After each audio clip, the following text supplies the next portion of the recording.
Matt, I know rat poison and all that stuff, but 7 touchdowns today. You've got 14 touchdowns. I don't think any turnovers thus far this season. Is this the best ball you think you played in your career? And how do you get better from here? I can name many mistakes that I made in that game, and it's just you guys don't see it because there's plays being made. But there is bigger plays that could be made if I don't make those mistakes. You know what I'm saying? So it's just keep being focused on those little things. Every little detail matters, and I think that's what's going to help us catapult in the next week. I ask you about just your willingness to run. Lane mentioned that on your own tonight you pulled the ball down and just took off because you saw a crease. Yeah. I mean, just talk about that, if you will. All right. Well, it was back-to-back. We had the same play back-to-back. It was an inside zone, and the first time we ran it, they had a field blitz, or not a field blitz. It was I want to say it was a field blitz. They brought the backer and they brought the field backer and the Mike backer, and so there was a man for me, and there was a guy crashing for the back, so I had no choice but to give it.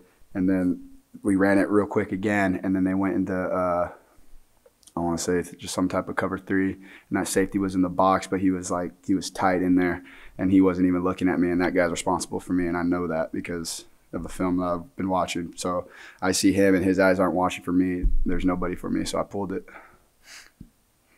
Matt, Lane talked a little bit about just how he doesn't like the timing of the bye week coming after you guys have played so well for 3 weeks. Just what is your expectation for what you guys are going to do this week?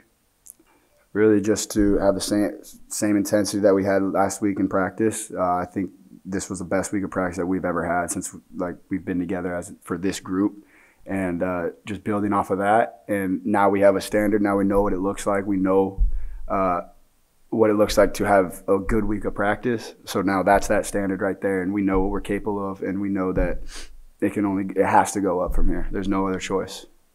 Has the word Alabama come out yet on the sideline? Or not one. Not one? Nope. From your perspective, what have you seen in Mingo's game these past 2 weeks and the career night he had tonight? What are you seeing, maybe him taking that next step? Just the past year, just confidence, and not only in Mingo, just everybody from Braylon. And it was just them knowing that the type of shoes that had to be filled.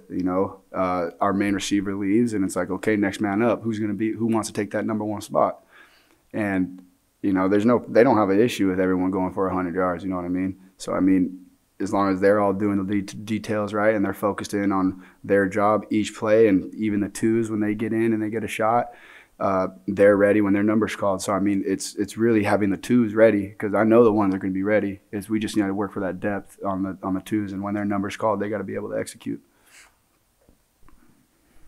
Lane brought up, last week you guys were up big, and there was, I guess, a miscommunication with a receiver or something, and you were kind of vocal with Lane and with the receiver about kind of the miscommunication. Lane said that was really cool, that he liked you kind of taking charge like that. Have you noticed yourself kind of being more assertive in those sorts of situations? Most definitely, just because one, they allowed me to do that because they know the work I put in. Speaking from the coach's perspective, and honestly, last week I just felt like Coach Kiffin and just got carried away with changing the play mid to get a big shot, and I thought he had changed the play when we had just called the play, and then they were running goes, and I'm expecting slants, and then I'm sitting there with the ball, and I'm like, what are they doing? And then I get sacked, and that's I just what are we doing? How'd you kill time during the delay? Brought everyone together. Everyone was focused on watching the Alabama game. Turned the TVs off, and I was mad.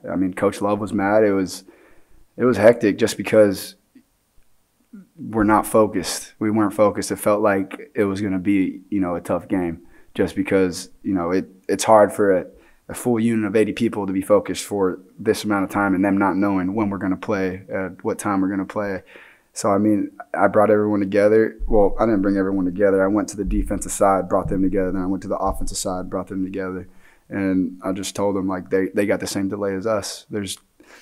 We got to be focused longer than they are. So, it all comes down to you know, not worrying about another game rather than the one that we're about to play right now. So, I mean, it was just focusing on the little things. And, you know, when it gets a little loud in the locker room, that's not focused. You know, there's people who are really focused and they're in their locker not saying a word because they're thinking about their keys. They're thinking about the little details. Like, that's focused. Like, you can tell when there's little chatter and just going around, and that didn't sit right with me. So I just had to say something.